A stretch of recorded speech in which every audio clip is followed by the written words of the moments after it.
Bonjour à tous, je m'appelle Johan Reck, je suis maître de conférence en STAPS à l'université de Rennes 2 et membre d'un laboratoire en sciences sociales du sport qui s'appelle le laboratoire VIPS. Et donc je suis sociologue du sport, spécialiste des sports de nature, et c'est vrai que je mène des travaux dans ce domaine-là depuis maintenant un peu plus de 10 ans. Et là j'ai la chance de diriger un projet qui s'appelle Interped. Alors Interped pour impact territorial des pratiques pédestres sur les littoraux. Et donc c'est un projet qui est financé par la Fondation de France, qui est un projet qui va durer 3 ans et qui mobilise une équipe assez importante. Je vais vous en parler juste après. Donc je ne vais pas du tout vous présenter de résultats stabilisés parce que les études sont vraiment en cours. On est à peu près au milieu du projet Interped. Donc c'est plutôt quelques éléments de réflexion en essayant de me baser. Alors je vais dans un premier temps vous présenter un peu le cadre du projet Interped et puis ensuite vous présenter quelques éléments de réflexion à partir d'un terrain d'étude qui est celui du lac Léman. Donc, quelques éléments importants. Alors, pourquoi est-ce qu'on a lancé ce projet Interped? Pour une raison simple, et ça fait écho à la présentation de Christophe Martinez tout à l'heure. Quand on regarde les pratiques de marche, de randonnée en France, c'est quelque chose d'absolument colossal. Et quand on compare ça avec les connaissances scientifiques qu'on a sur ces pratiques, il y a un vrai décalage. On a un vrai manque et un vrai besoin de connaissances. Et quand les chercheurs en sciences sociales appréhendent la randonnée, en plus, ils le font plutôt sur les territoires de montagne. Donc, il y avait un vrai vide en fait en termes de connaissances sur ces pratiques, sur les espaces littoraux. Donc, on a profité de l'appel d'offres de la Fondation de France pour structurer une équipe de recherche. Donc, on est 16 chercheurs à travailler sur ce programme de recherche, qui est un projet pluridisciplinaire avec des collègues en histoire du sport qui, par exemple, essayent de refaire toute une histoire du GR34 en Bretagne, des sociologues dont je fais partie, des collègues en sciences de gestion, des collègues juristes, géographes, politistes, et puis des collègues en art plastique qui d'ailleurs feront une petite présentation de leurs travaux ce soir. On a évidemment un certain nombre de partenaires qui travaillent avec nous dans le cadre de notre comité de pilotage. Je ne vous les présente pas maintenant. Donc voilà. Donc en termes de gouvernance, on a 3 axes principaux. Un premier axe qui porte plutôt sur l'impact socio-économique, on va dire, des pratiques pédestres, où on essaie de comprendre la mise en marché, la structuration d'une offre, notamment commerciale, autour des pratiques pédestres. Donc ça, c'est un axe fort du projet. On a un deuxième axe qui est plutôt sur l'impact politique, donc c'est plutôt ma communication là d'aujourd'hui va plutôt porter sur cet axe du projet, avec des enjeux de gestion des usages pédestres, de gouvernance, et puis d'aménagement aussi du territoire par et pour les pratiques pédestres dans toutes leurs formes. On s'intéresse à la randonnée, mais pas que, on s'intéresse à toutes les formes de pratiques et de loisirs pédestres qu'on peut retrouver sur notamment le sentier côtier. Et puis un troisième axe qui porte plutôt sur l'impact social, dans lequel on va traiter à la fois des conflits d'usage, des controverses environnementales qui peuvent émerger autour de ces pratiques. Et c'est également dans cet axe-là qu'on traite de la dimension historique et de l'évolution en fait des usages sur les littoraux. Donc voilà pour le cadre global. En termes de terrain d'études, c'est assez varié. On a fait le choix d'avoir des terrains très différents. On n'est pas forcément dans une logique de comparaison, on est plutôt dans une logique de contraste entre des terrains d'études assez différents. Donc on a la baie de Saint-Brieuc dans les Côtes-d'Armor, la presqu'île de Quiberon dans le Morbihan, l'île de Ré en Charente-Maritime, le lac Léman, et puis la corniche de l'Estérel. Chacun des WP n'investit pas forcément les 5 terrains d'études, et encore une fois, les terrains sont en cours. Donc par exemple sur l'axe gouvernance, je ne vous parlerai absolument pas de la presqu'île de Quiberon. On avait simplement fait les rencontres territoriales ici à l'ENV d'ailleurs il y a un peu plus d'1 an, mais le terrain va commencer à la rentrée à partir de janvier.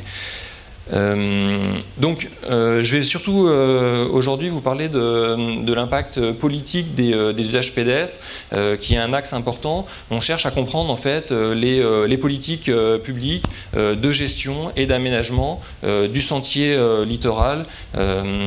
Donc on a essayé de réduire un petit peu notre terrain d'étude pour s'intéresser uniquement à l'aménagement et aux problématiques d'aménagement qui peuvent être des aménagements périphériques ou des aménagements directs du du sentier. Donc on est sur une approche interdisciplinaire sur cet axe.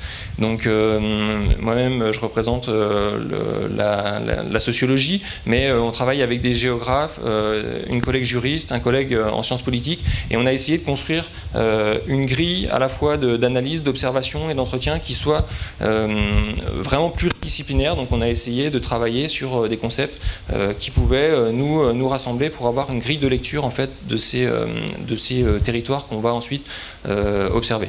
Donc la problématique de notre travail porte notamment sur les enjeux de gestion du sentier sur le littoral, c'est-à-dire de compréhension des différents acteurs qui, à un moment donné, vont intervenir pour réguler le sentier. Et bien évidemment, ça interroge la question de la gouvernance du sentier et donc d'une gouvernance entre acteurs publics et acteurs privés, également acteurs privés associatifs, bien évidemment, et puis une gouvernance multiniveau, c'est-à-dire comment est-ce qu'on articule les différentes échelles territoriales pour mettre en place une gouvernance autour des sentiers.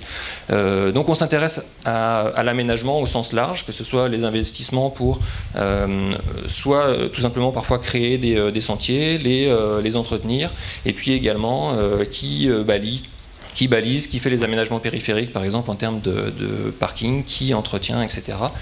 Et puis dans cette problématique, on intègre avec notre collègue juriste les questions de sécurité de la pratique, avec notamment l'étude des contentieux qui sont de plus en plus nombreux sur les territoires, la compréhension aussi de la nature juridique des sentiers, parce que ça devient assez vite très complexe, les règlements qui peuvent s'y appliquer, etc.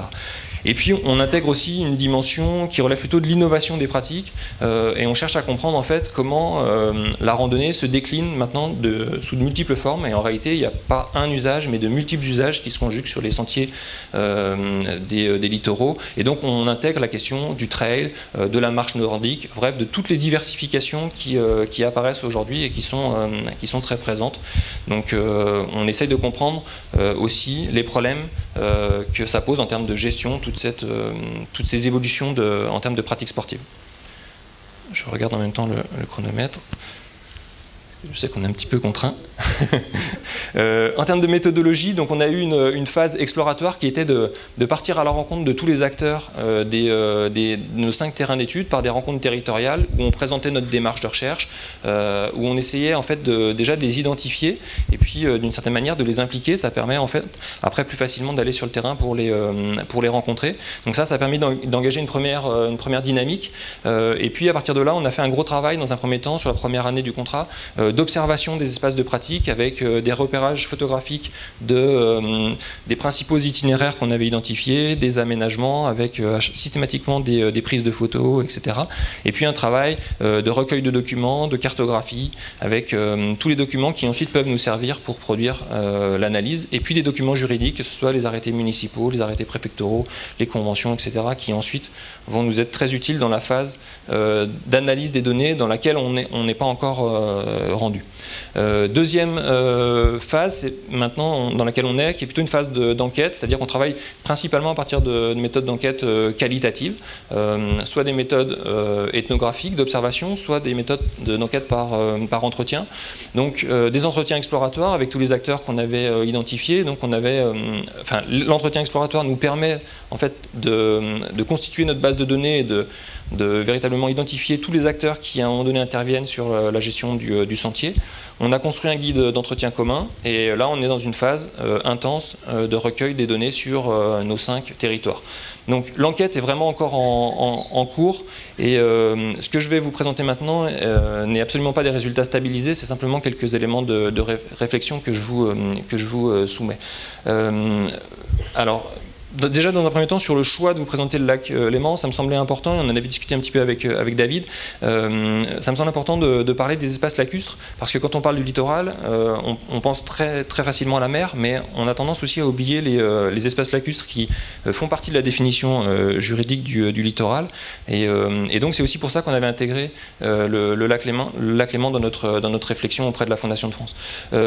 Premier élément, on ne peut pas dire qu'il y ait une, mais des gouvernances des loisirs pédestres pédestres sur les littoraux, tant quand on le voit sur les terrains qu'on a investis, il y a un éclatement des modes de gouvernance. On n'a pas un modèle qui s'impose et qui s'applique de manière homogène, même s'il y a bien évidemment un cadre légal, un PDIPR, etc.